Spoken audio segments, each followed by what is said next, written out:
Welcome to PK vlog. இப்போ நம்ம எங்கே இருக்குன்னு பார்த்தீங்கன்னா ராமேஸ்வரம் கோயில் தாங்க இருக்கும். ராமேஸ்வரம் கோயிலுக்கு ஆப்போசிட்டில் வந்து பார்த்தீங்கன்னா கடல் இருக்குது. கடலோட என்ட்ரன்ஸ்லேயே வந்து பார்த்தீங்கன்னா இங்கே ஒரு மாரியம்மன் கோயில் இருக்கும். இங்கே வந்து நம்ம சாமி கும்பிட்டு தான் நம்ம கடலுக்கே போகணும். வாங்க நம்ம கடலுக்கு போகலாம்.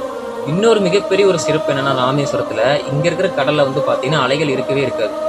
மற்ற எந்த கடலுக்கு போனீங்கனாலும் அலைகள் இருக்கும். ஆனால் இங்கே மட்டும் பார்த்தீங்கன்னா அலைகள் இருக்கவே இருக்காது. என்ன ஒரு அதிசயம்னு பாருங்கள். தமிழ்நாட்டில் இந்த மாதிரி ஒரு இடம் இருக்குது பாருங்கள். அலைகள் இல்லாத ஒரு கடல்னா ராமேஸ்வரம் மட்டும்தாங்க. இங்கே பாருங்க, இங்கே தான் வந்து பார்த்தீங்கன்னா ராமர் வந்து பாலம் கட்ட ஸ்டார்ட் பண்ண இடம் இந்த இடம் தான். இங்கிருந்து தான் இலங்கை வரைக்கும் பாலம் கட்டினார். எதுக்கு கட்டினாரு? சீதையை கூட்டிகிட்டு வரதுக்கோசரம். இங்கே பாருங்க, அலைகளே சுத்தமாக இருக்காது பாருங்க. இங்கே பாருங்க, எவ்வளோ ஒரு அற்புதமான ஒரு காட்சி. இன்னொரு விஷயம் வந்து பார்த்தீங்கன்னா, ராமர் வந்து பார்த்தீங்கன்னா சிவன் பக்தருங்க. ஒரு மிகப்பெரிய ஒரு சிவன் பக்தர். ஐயோ, இங்கே பாருங்க, ஒரு நாய் சாப்பாடு இல்லாமல் ரொம்ப கஷ்டப்படுது.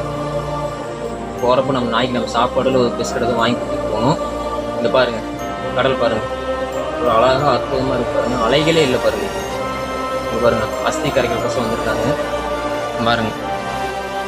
இங்கே வந்து நம்ம கடலில் வந்து நம்ம வந்து அஸ்தி கரைச்சோம் அப்படின்னா அவ்வளோ ஒரு புண்ணியம், நன்மைகள், அதோட ஆத்மா சாந்தி அடையின்னு எவ்வளோ ஒரு நம்பிக்கை தாங்க. இன்னொரு மெயினான விஷயம் வந்து பார்த்தீங்கன்னா, இங்கே இருக்கிற நம்ம தீர்த்தத்தை எடுத்துகிட்டு போய் நம்ம புது வீட்டில் போய் நம்ம தெளித்தோம் அப்படின்னா அவ்வளோ ஒரு நன்மைகள் இருக்குது. அந்த கெட்ட சக்தின்னு சொல்லுவாங்க பார்த்தீங்கன்னா, அதெல்லாம் வந்து வீட்டில் வந்து அண்டவே அண்டாதுன்னு சொல்லுவாங்க. அவ்வளோ ஒரு நன்மைகள், பலன்கள், அவ்வளோ ஒரு நம்பிக்கை இருக்குது. இங்கே பாருங்கள், தண்ணி அக்னி தீர்த்தங்க நம்ம தலையில் தெளிச்சுக்கணும். இன்னொரு மெயினான விஷயம் பார்த்தீங்கன்னா, இங்கே நார்த் இந்தியன்ஸ் ரொம்ப அதிக பேர் இருக்காங்க. தமிழ்நாடு வந்து பார்த்தீங்கன்னா கம்மி. இங்கே நார்த் இந்தியன்ஸ் ரொம்ப அதிக பேர் இருக்காங்க.